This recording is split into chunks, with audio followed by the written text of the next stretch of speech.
He was co-supervised by Kerry Glastonbury, who will be speaking to us this afternoon.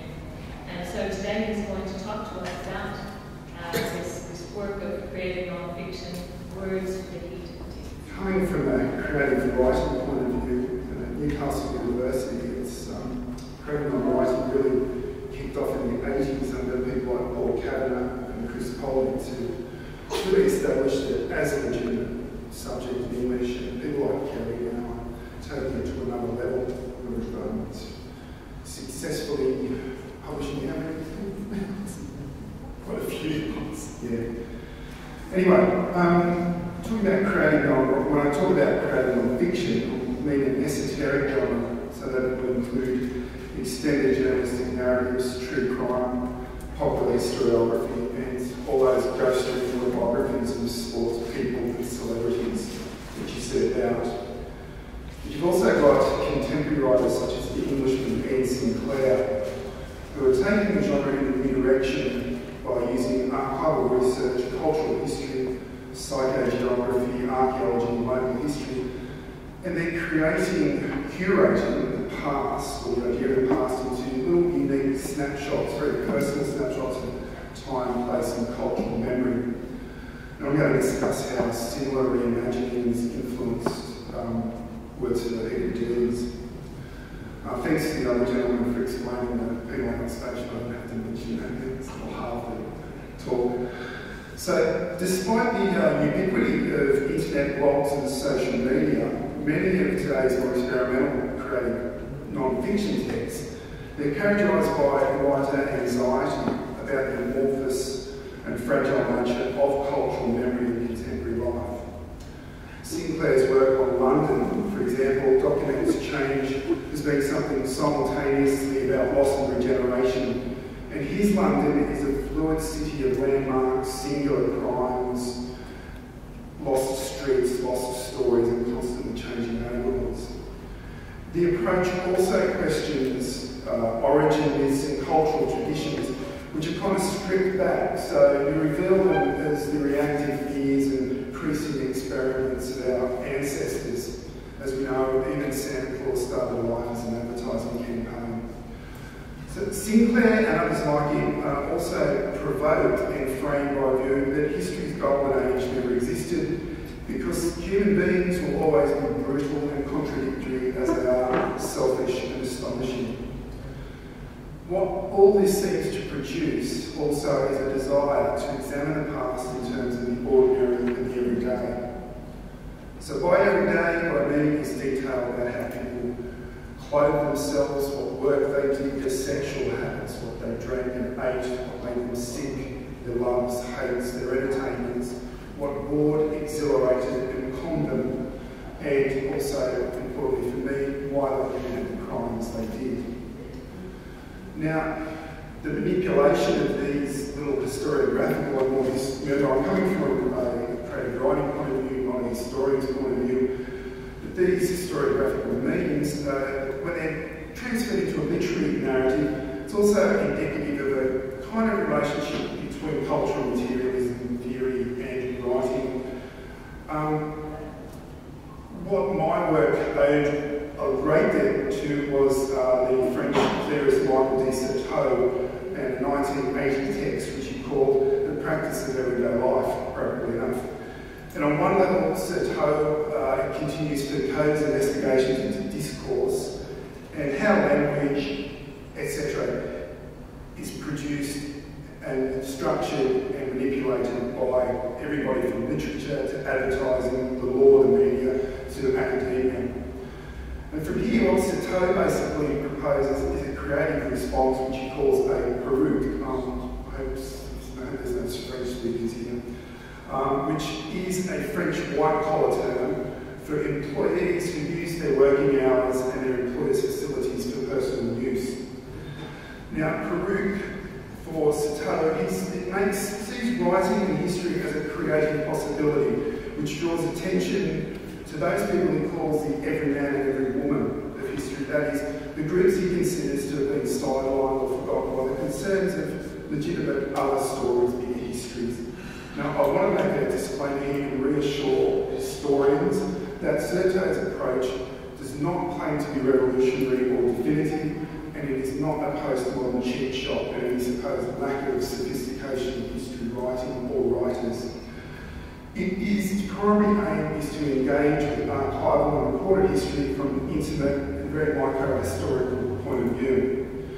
If Peruk does clearly want to distinguish itself from other writing, it's perhaps historical literary fiction, like Kate Randall's Secret River, for example, where in history is idealised, nothing against the writing right away, but where in history is idealised in a kind of cultural wish fulfilment of what should have been.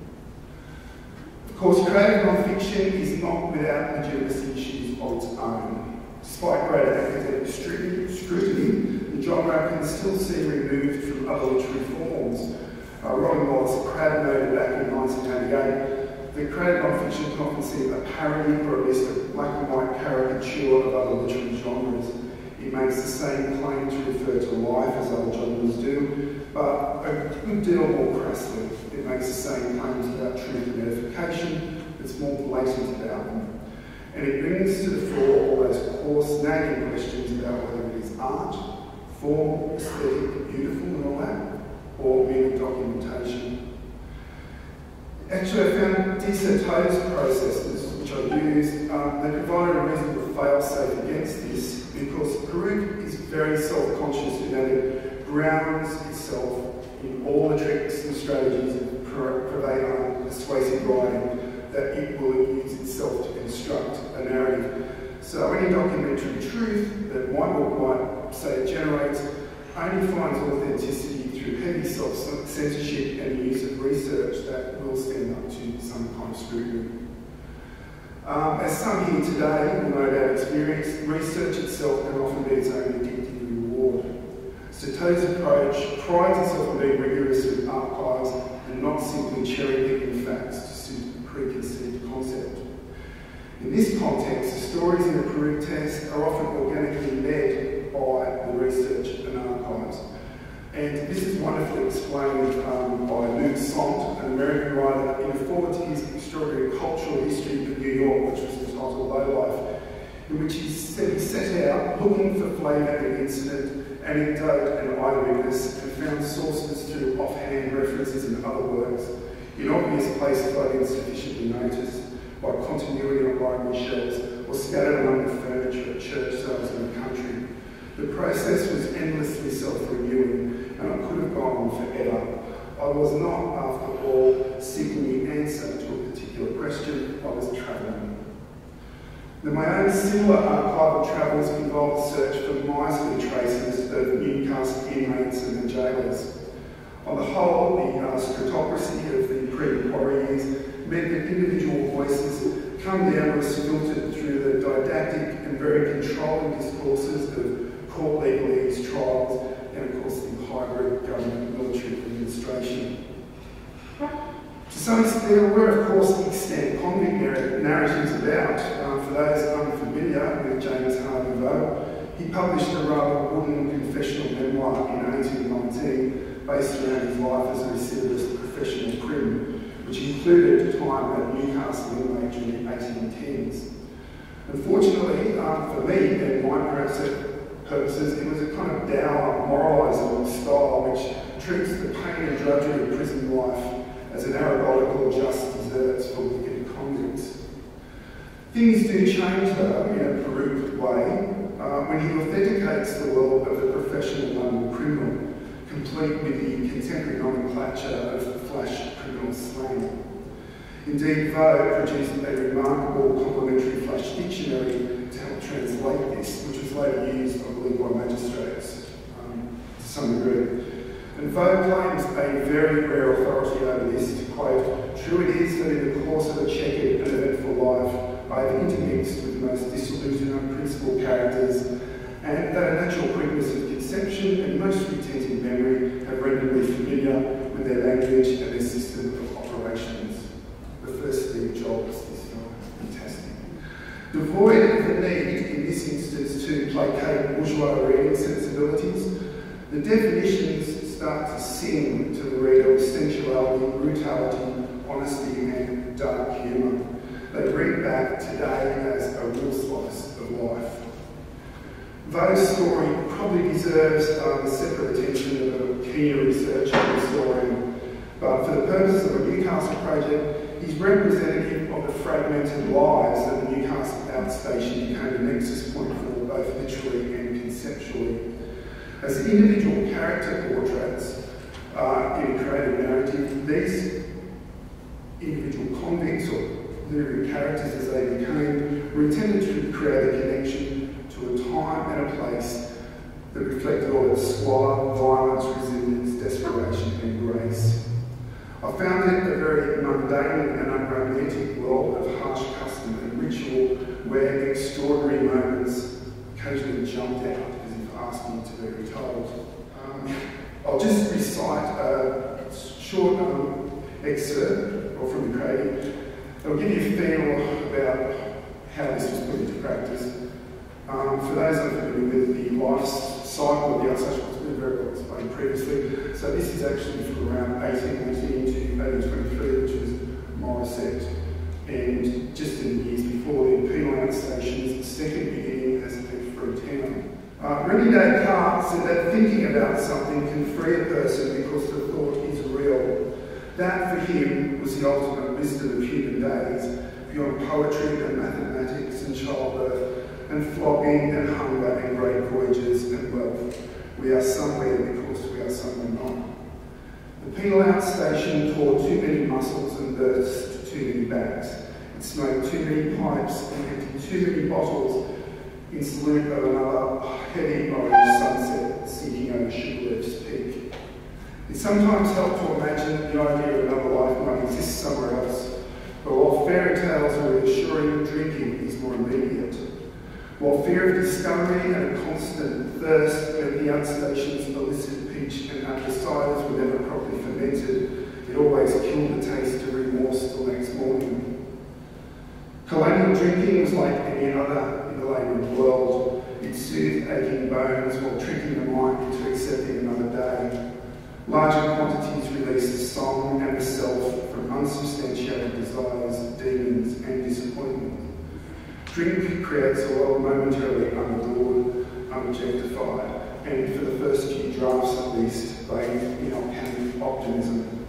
Herodotus recorded once that the Phoenicians debated great matters within marble floored halls, slippery and spilt wine and beer. The question to be re-examined next day in total sobriety before a final decision was agreed to. Convict life made drinking part of stoic persistence, but it also kept an incipient madness away, only for so long. After cleaning his musket with the garrison guard at Newcastle, Private John McCleary swallowed rum before coolly loading up and shooting out the front of his head. He was alive one moment and then he was gone. The day McCreely topped his dues, the Gazette interviewed a native for his thoughts on dying. The young fellow thought there was a chance he might reincarnate as a white man, and if that happened, he would share his musket and tobacco with his family, but thought he would go mad sleeping in the head of the guard for too long. As a suicide, McCreely was buried on a hill away from the main outstation cemetery, possibly with a stake through his heart as custom demanded. McCreely never saw the outstation reach its capacity by 1818, when changing government priorities restructured into a human trading post for indentured labour processed centrally from the main township. Wallace's replacement, Major James Morisset, was a veteran of the recent Peninsular Wars in Europe, and his youthful looks belied an inner hardness that was seen through the outstation's next 3 years as a violent and overcrowded clearinghouse, where the crimes of newly arriving prisoners, if not the prisoners themselves, gave a stretch at Newcastle a more insidious edge than anything he experienced during his previous 15 years. One clear indicator of the new wildness was the popularisation among inmates of the shiv, a converted knife made from cheap metal, cutlery or even wood. The shiv was usually sharpened down slowly by hand into a compact and easily concealed size. It could inflict deep gashes, which produced terrible infections or leave a signature mounded scar. While harder to conceal, a few kept longer blades that could penetrate flesh, muscles and organs. For a post-Napoleonic convict like Lawrence Duggan, calling a shiv a weapon or personal protection depended on who was being asked. Duggan had once poured boiling water over a jailer, but he mostly filled his arrest list with violent attacks on fellow convicts with a short sheath. After repeated stints in Newcastle's mines and mine camps, the opportunist and brawler took up with a small wharf-lounging gang who would pilfer from vessels after the crew disembarked at Port Jackson docks. Lawrence never saw redemption, even rehabilitation, and before being sent to Newcastle, he suggested to the magistrate, "You might as well hang a dog as give him an ill name." He was repeatedly flogged at Newcastle for brawling and insolence, and one of his preferred victims seemed to be Edward McCabe, a stout and pale one-hand man whose hazel eyes offset his scarred forehead. McCabe found his way to Newcastle after a nibbling cross, where he indiscreetly scribbled stolen fabrics around city inns and got himself arrested. He'd been in the colony less than 6 months, but this first misdirected move reflected a more general indifference to authority, and McCabe continued stealing sheep and burgling houses in between multiple arrests. Each return visit to Newcastle included a bolt into the bush, a flogging, or another bloody fist fight with Duggan. McCabe also shared one of his return trips to Newcastle with Henry Langton. The flaxen-haired clerk from Norwich had been a police constable in Windsor when he was caught forging promissory notes. After a year in Newcastle, he fractured a fellow prisoner's skull with an axe. As Morris had explained in a letter to Sydney in 1890, Mr. Evans, superintendent, will proceed to the line burners and there have inflicted in the usual manner 75 lashes on Henry Langton, prisoner of the Crown, for fracturing the skull of John Duff in 2 places with a hatchet, with intent at the moment to commit murder. The Commandant, with most painful feelings, has to observe that this most horrible crime of cutting and maiming each other on slight quarrels and trifling occasions has now become so frequent as to call for the most exemplary punishment. Langton was later punished for cutting and badly injuring a native with a long sheath.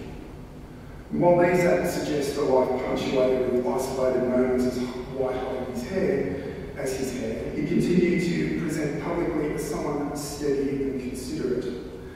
On the expiration of his sentence at Newcastle, he resumed work in Sydney as a constable and was publicly celebrated for running at a gang of 7 bushrangers before a second and final dismissal from the police for abusing a superior in 1823. While his clerical skills soon found him work with the government chief engineer, the flash lure of the gun was resurfacing all the time on a slow tide. Langton's real long-term racket was to exploit the old colonists' ongoing mistrust of the new paper money. He would present as a newly arrived chum desperate for cash and willing to sell these fake promissory notes for a few pounds less than their stated value.